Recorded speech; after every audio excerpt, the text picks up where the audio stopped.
Albert Einstein once said that play is the highest form of research. Well, let's get ready to do some research. This is Teach, Play, Learn, the podcast, and I am your host, Adam Peterson. Before we get to today's episode, gotta give a huge shout out to the guys behind our intro music that we use, Brian and Neil, my buddies from the band Koo Koo Kanga Roo. Visit CooCooKangaroo.com to see more of their music and awesome merch, as well as check out their YouTube channel. And a big thank you to our sponsor of Teach, Play, Learn, the podcast, Jose and Sean, my friends from Berteau & Co. If you don't know what Berteau & Co. is, use the shopping link in the show notes to visit berteauandco.com to see top-notch teacher planners, at-home planners, t-shirts, and more with the coolest designs on them. And when you use that shopping link and use the promo code AdamP15, you will save yourself 15% off your order at berteauandco.com. Let's get to today's topic. All right, everybody, welcome to the show. This is the first episode of the Teach, Play, Learn podcast. I'm so excited to start this. And if you've read the book, you know I talk about many different ways to get play going in the home, in the classroom, everywhere. But one of the things we briefly touch on is music and how music is considered play, or I consider music play, because we're covering the three basic principles of play: engagement, activity, and enjoyment. And our guests today do just that every time they get in front of anyone. They get people active, engaged, and we definitely enjoy it. So I'm going to bring on, if you haven't figured out yet, my good friends, our buddies from Koo Koo Kanga Roo. So how's it going, guys? Hello. Very good. Awesome. Hello. So Brian and Neil, thank you so much for being here. I really, really appreciate this more than you know. I can see you're both at home just like everybody else is right now, but I've got some questions from some fans. But before we get into that, I know you and I have known each other for the past few years, but people that don't know, I think everybody, when we say Koo Koo Kangaroo, the first three words that come to mind, I know you know too, but Popsico, right? Like everybody comes up with Popsico. But I don't think as many people know that are in the classroom, realize there's a whole nother world to you guys out there on YouTube and your website and live shows. So kind of tell me the background, the history of where Koo Koo Kangaroo came from, and then what you're all about right now. Yeah, so we're a band. You know, we're a full-on band. We started as a rock band in college, and then we met. Brian and I met in college in 2004, and quickly made a rock band, and then kind of put that away and decided to experiment, to do something a little different, and that's where Koo Koo Kangaroo got started. So, you know, we've been a band now for over 10 years, and really started as an experiment. Didn't really try to be a kids band specifically. You know, we started out playing mostly just in the bars and that kind of thing, but it was always a interactive show that was very fun. And slowly but surely, we embraced the idea of being a proper kids band, and the videos caught on with teachers, and that's the very, very quick version of how we got to where we are today. Awesome. And now, like you mentioned, like the bars, because I know you do adult shows and live shows out all over the place. You had a full tour lined up. I know you had one last year. When you go out and do those shows, obviously putting out the videos for kids and parents, or kids and teachers, is different than when you get live in front of people. But I know your shows, you do family shows live. You do a little bit of adult shows. I don't know if adult is the right word, but I know there's a difference to your music. So when this first started and you started putting out the videos, and then I remember being in my classroom and someone showed me, they're like, "Have you seen this video on this website?" And I was like, "I haven't." And then I was like, kids just started eating it up and eating it up and eating it up. And then you start seeing people wearing the gold fanny packs and the gold shoes and the hats and everything. So what's it been like for you guys? I mean, it's got to be kind of surreal that over these past 10 years, you've grown to what you are now, and that you can tour and you can go to schools and people just know you and recognize you. Been fun. It's been fun to get more people on board, because then with the more people are on board, the more weird stuff we can do. And yeah, just as long as you're on board, because we do a lot of different weird stuff. We like when people are on board with everything. Sometimes people are like, "Yeah, I like this one song and that's it." And it's like, okay, well, see ya. Like, right. we like fans that are down with kind of everything, and that's the majority of them. It's not most people, but right. It's been fantastic. Yeah, and been great. I think part of it too is you know, embracing the idea that you don't really get to choose like what people know you from, or like what is popular. And, you know, because, you know, again, it was very much an experiment. We didn't really set out to do anything specific other than interact with people at our live shows and do really fun live events. The band was really centered around the live show. And so then to have videos kind of be the thing that went big for us, especially like in this specific kind of like, teacher world. We didn't see any of that coming. We didn't make these videos to be used in classrooms at all. We made these videos so that people would know our dance moves when they came to see us at the bar. And then they catch on with teachers, and that's great. It's just like unexpected, and so it's like dealing with that and trying to like, but then also bring people into kind of the things that we think of our band as, why we're special or why we stand out. Some of the different songs we do, beyond Popsicle, beyond some of the stuff you might know from the classroom, there's so much more out there. And so it's kind of that thing is like, we know that this area is the most popular, but we got all this other stuff over here. And that's kind of what Brian is saying too, of like, hey, it's cool that you like us for this one thing, but check out the rest too. Because if you like, Popsicle, you like some of the videos you see in the classroom, there's, it just keeps going beyond that, for songs, for videos, for live experiences, merch. We've got all this other stuff out there that is all like part of the overall puzzle. Yeah, and I think I've been fortunate enough to see you guys live quite a few times through conferences. And one thing I love about this, I'm going to admit, I knew your videos as a teacher when I first heard about you guys, and then when we went to this, as your entry point. Yeah. And then in Vegas the first year, like you did some songs that I hadn't heard, and that place like lit up, and teachers were eating it up. It was crazy. And it was so cool to see that experience. And I think I've seen you perform 3 or 4 times on every time has been a different experience. And you do the hits, I guess, if that's the right word to use, that teachers know, but then you throw in something kind of crazy, or like you mentioned, weird, but it's so good. And I think it's funny you mentioned, or cool that you mentioned that the videos were kind of learn the dance moves, because if you ever go to a Koo Koo Kanga Roo concert, people, like, you have to dance. Like there's no getting around it. The whole place dances, and it's just a really cool experience. And I think that's what's cool about what you guys do, is it's an experience. It's not just show up and listen. It's not just show up and kind of dance to one song. It's a full-on experience at one of your shows, and kudos to you for that. Thanks. That's why we started the band, because we were bored at other people's shows.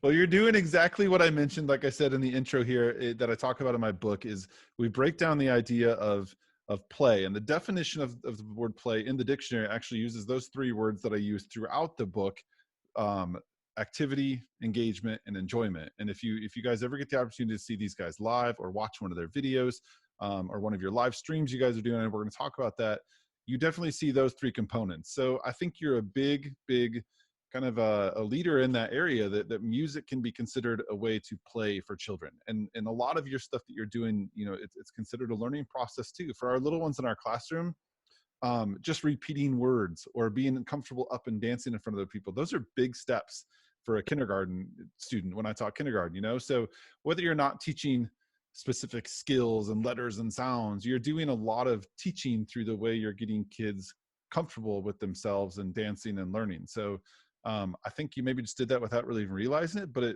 that's why I think it works so much in classrooms. Yeah, we've sort of learned too. We've learned about some things. We don't work with Go Noodle anymore, but when we did, they would tell us about all these things of like, sort of like, or some of the dance moves we would do. They would like let us know, or teachers just let us know too, of like, oh, this is good. Certain dance moves about crossing over like your center line or whatever. And your body is like good for kids, movement based and that kind of thing. Or we did a song like about skip counting, and so we try not to be really educational with our music. I feel like that's sort of like that's a way to lose people pretty quickly sometimes. But we can do things that maybe expand your skills, or get you out of your comfort zone in different ways, and or just get your body moving. Just get you jumping up and down, just get your blood flowing. That's all good stuff too, even if you're not specifically learning a new thing or whatever. So yeah, right. Well, you definitely the do physical all those component. Things. Yeah.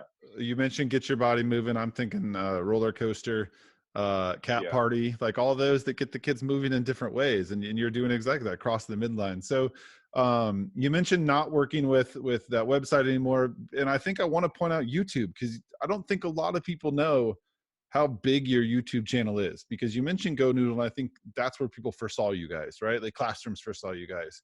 And then when I first met you and you started talking about this whole other world of Cuckoo Kangaroo, YouTube is crazy big for you guys. So if you guys just search Cuckoo Kangaroo on YouTube, you're going to find so many more songs than you actually knew were there. and your kids are going to love them. I know Trisha, after we talked to you guys the first year in Vegas and you mentioned that, she went back and started showing her classroom like crazy. And they were like, we've never heard this one. We've never seen this one before. So I think it's just a whole nother world that people don't know about you guys that's there. And then we mentioned garage parties and live streams. So tell us about those, because that's a huge component, especially right now with all this uncertainty in the world with COVID. Shout out to Brian's garage. Yeah, my garage. Yeah, I've got a garage and fill the boxes of merch, and we didn't. We just didn't have any. All our shows get canceled, so we're like, hey, we got to do something. So after now we're both, kind of past our like 3 weeks of quarantine. We did a live stream garage show and blew up. It was great. So a couple weeks later, we did another one, and we're gonna do a third one in the middle of May. We're gonna do it during the weekday, during the daytime hours for schools as their like end of the year party. So we're theming it out. So awesome. So how can people find those? Go to your website. Go to YouTube. They're on YouTube. Yeah. Okay. So they're both like 30 minutes long, and it's cool. If you like to dance and you kind of get the flavor. For us, performing to nobody is kind of the same sometimes as some of our shows. It's just like, it's actually better that we don't have to like somebody there to yell at for not dancing. It's actually like probably like a nice experience. It's right. Like, hey, nobody's dancing. We're just going to do these songs. So. All right. So we have a couple of questions. Some of your fans reached out to me on Instagram and Facebook, and I actually got a text from a little fan of yours. That's a friend of mine. So I want to play this little video for you guys, because it's the cutest thing in the world. He's actually, you'll see here, he's actually wearing a Koo Koo Kangaroo headband. I'll make sure you can see it and hear it. And this was his question to you guys. I know the answer, but I think it would mean the world to him for you to hear it. Hey, Cuckoo Kangaroo, how do you get the things behind you? He wants to know the how green screen. Yeah, how do you get all this stuff behind you? The kids want to know. That's right. It's movie magic. Everybody out there listening, it's kind of it's just a green screen. I always compare, to me, the first time I remember growing up, my first experience with green screen, or my first understanding of green screen, was watching the news and seeing the weather person stand in front of the big map behind, and it's like, oh, there's a map behind them. They're pointing to what the temperature is going to be everywhere. But really, that in real life, that's just an entirely green or blue screen right behind them. And then via computers, via the magic of technology, you can beam any image you want back there. So yeah, when we record all our videos, we're just dancing in a big green room essentially. And then we have some friends who are very talented animators and green screen artists, and there's specific applications you can run on your computer. And these days, hey, you can do it on your phone, you can do it on your iPad, whatever you got at home. There's probably a green screen app for you, so you can do this at home as well. Another small tangent: we're big SNL fans, Saturday Night Live, and they have a new episode, Saturday Night Live at Home, that's coming up. But one of the cast members said for their first live at home, she just made a construction paper green wall to make one bit that they did, and it goes up on NBC. That's Saturday Night Live. So you too can make your own green screen thing, experience the studio in your house. Just Google it and you'll find something. But yes, young person asking the question, green screen is the answer, and movie magic and computers. Awesome. So a question on Instagram. This came from Diana. She kind of a joke question, but she wants to know, how do you Popsico? What's your favorite Popsico move from the video? Each one of you. Wow. I haven't actually watched that video in a long time. Yeah, we really that's more of like a live thing, you know what I mean? Because we play that song live so much.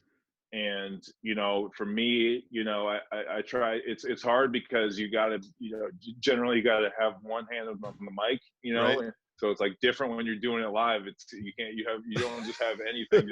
There's not like as many options or whatever. So it's usually like a one-handed thing. I guess let's see. Usually I will do like a butter churn move like this. Yeah.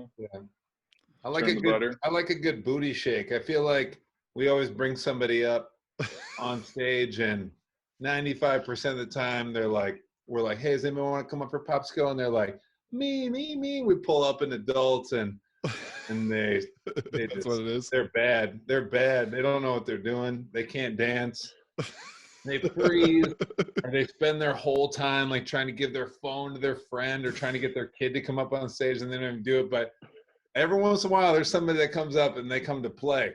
Right. Usually involves some kind of like booty shake, you know. That's what I was gonna say. Is there a go-to? Because I've seen your live shows where you bring people on. Is there a go-to from the guests that and I think I've seen that a couple times at a teacher conference of all places that it goes to the booty shake. Just shaking it. It's just yeah, simple. there's not really a common one. Yeah, they don't. Yeah, I think they maybe don't go up with anything in mind. So yeah, but the nice thing is that it really can be anything. There's no right way. You don't have to be good at dancing. I mean, in the video, I think one of the moves is literally like a finger moving.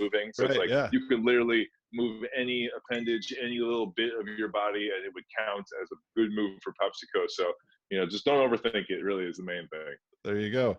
All right. A friend of mine, Jackie, who's a teacher that's been in Vegas with us and has seen you guys live. She wants to know, will there ever be a Popsicle 3.0? Well, it already exists, Jackie. It's on our YouTube. So it looks like you're not a subscriber. She'll appreciate that.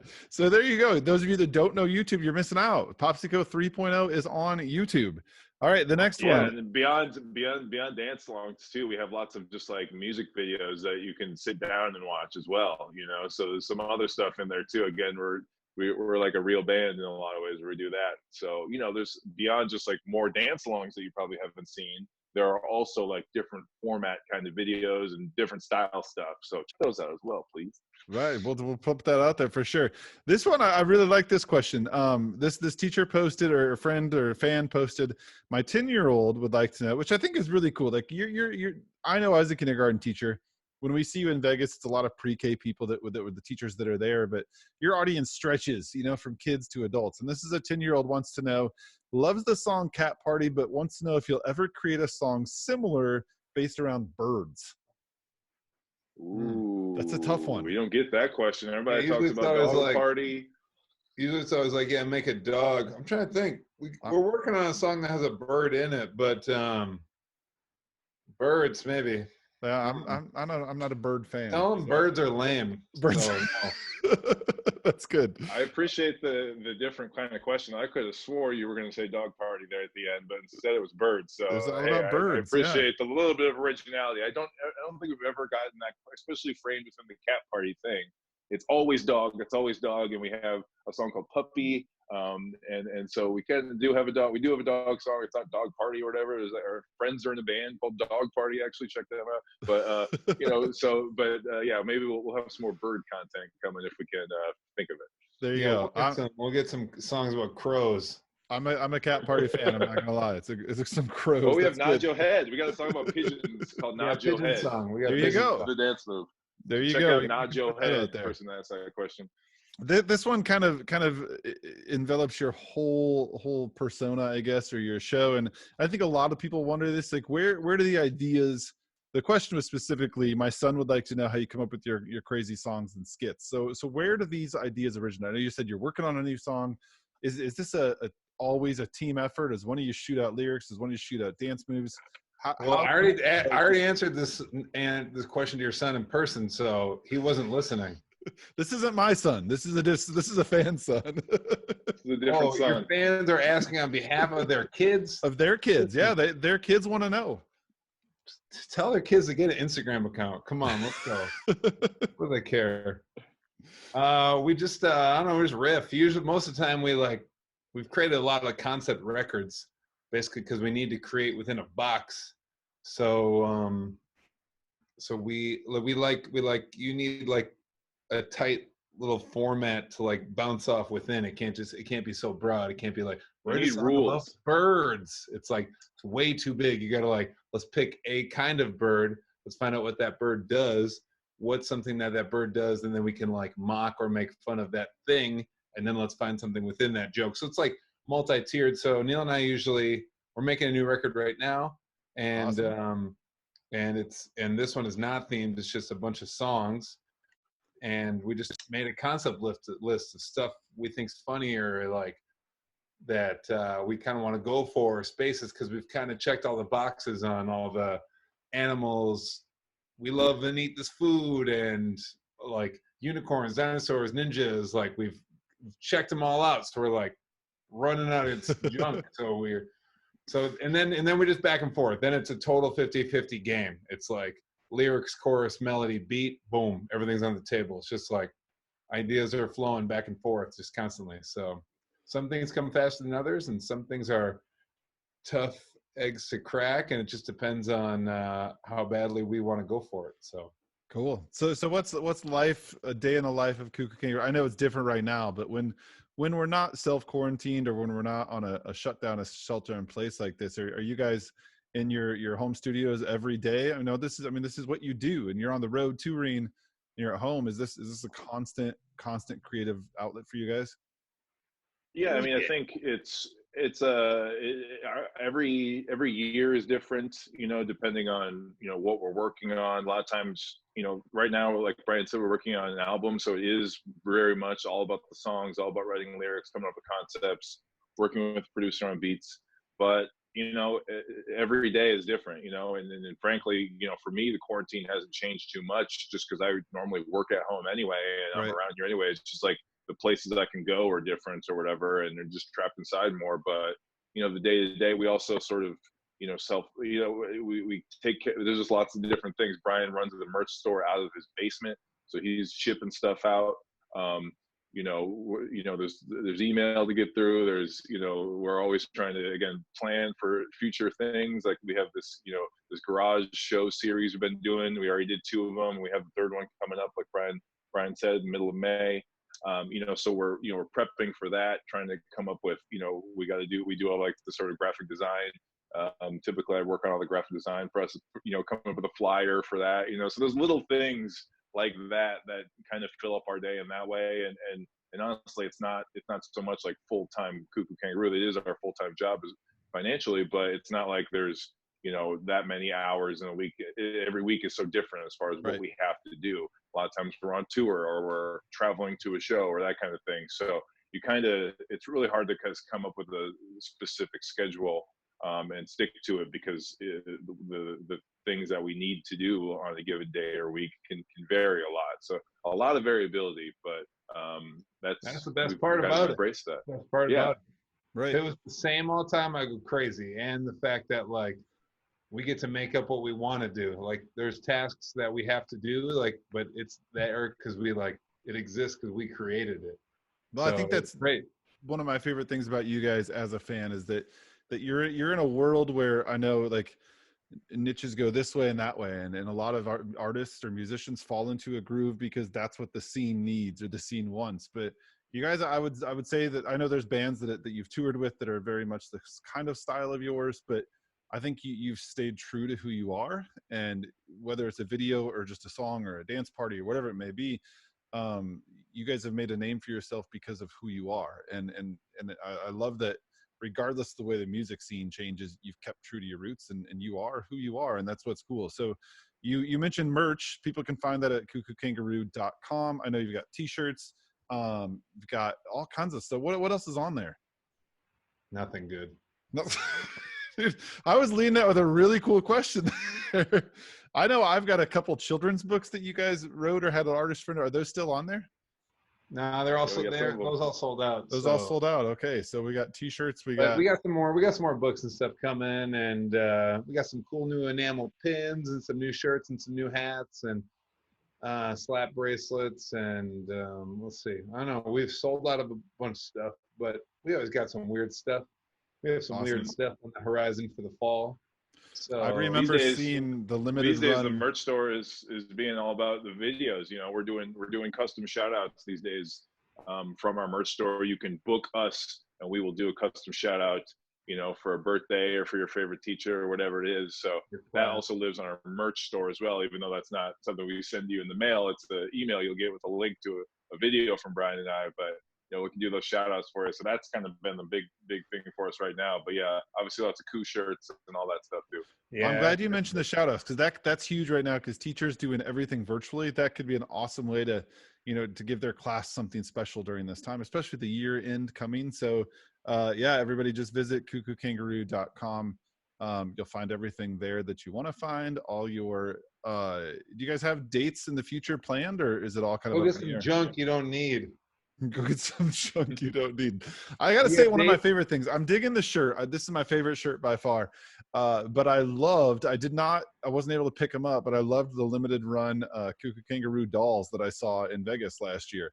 Oh yeah, dolls. Yeah, Those are all down. But yeah, our friend Super Fun Rocket Ship Corey made those. He made a bunch of sets of those. He makes like little wrestling plush dolls. Yeah, they were pretty cool. So, Super Fun 5000 is his little website. He makes like all kinds of characters, but he creates and draws and prints and sews and stuffs all of them by hand.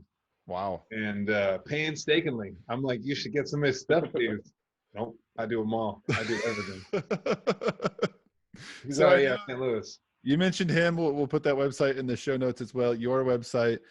You've toured with some pretty amazing acts as well. I know you guys toured at one point with the Aquabats, which I think back to like days when I was listening to them back in college days, you know.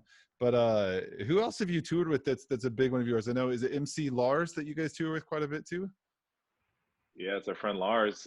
So yeah, we met him on the Vans Warped Tour. So we did a summer on the Vans Warped Tour in 2015. We toured with our friend Frank Turner and the Sleeping Souls. They are a UK-based folk punk rock act that's getting pretty big everywhere, really. He tours nonstop, so he's big everywhere. Obviously bigger in Europe and in the UK, but big over here as well. We just met him randomly in St. Paul, Minnesota one day doing a show. We were on the same bill, and he liked us and took us out. Cool. So he's not like a family actor or anything like that. But as far as other more family acts, we've been out with Yo Gabba Gabba Live. That was 8 years ago or something like that at this point. Long time ago. We love Yo Gabba Gabba. That was also Aquabats connection. You mentioned Aquabats. We got a number of tours with them, most recently just in the fall of 2019 here. So we love those guys. They have a new album coming out soon. They're the perfect kind of melding of like a full big rock act that's like you said, lots of people know from the 90s and that kind of stuff, but also still going today. They have their own TV show that anybody can watch. It's like a Power Ranger style, like beating up big bad guys, like type of stuff, superhero, crime fighting dudes. So more recently, Kepi Gooley, our friend from where does he live? Berkeley, Sacramento. He's a NorCal dude. Yeah, north of somewhere. Who else we tour with, Brian? Who else were our friends? The K Pastas. Like open press. Oh yeah, K Pastas, Diners. Who just put a Kitty Cat Fan Club. They're from Cali. But we tour with all these bands that are clean and fun and super awesome, but they don't hit you over the head and say like, whoa, we're a kids band. And so they're dope. And so awesome. We love them. But also like we like people who want to tour and want to play shows and want to like hit the road. And it's tough sometimes because we have all these kids bands we're pals with their friends, but they don't want to like leave their little city. Right. We're like, get in the car, bro. Let's go. Just 10 days, just 2 weeks. You can see your kids again soon. It'll be okay. Oh, I got it bedtime. I'm talking to you, K Pastas. I'm calling you out. Dallas, Texas, K Pastas. Let's go. Well, if they're watching, that's your call out. Well, I can't thank you guys enough. I really, really appreciate this. I know you guys are a busy schedule with writing and family time. So thank you so much for taking time out. And thank you for being such a proponent of keeping energy and play alive with families and kids. The garage shows have been fantastic. That's great to get kids up and moving at home. I cannot Adam, don't lie. You haven't watched it. I've watched those. Don't lie. I kind of want to be there and hang out. I wish I lived closer. But no, I love you guys. If you could be there, we're coming to Chicago. It's not that far away, right? Someday. Yeah, we'll be there. Someday we'll all be back out on the road doing this, right? But CookooKangaroo.com, look it up on YouTube at Koo Koo Kanga Roo if you want to follow you guys on social media. Check them out. Everybody that's listening, I'm sure you know who they are. If not, I don't know where you've been, but go check it out. Thank you, Brian and Neil, and we'll talk to you guys soon. Farewell. Bye.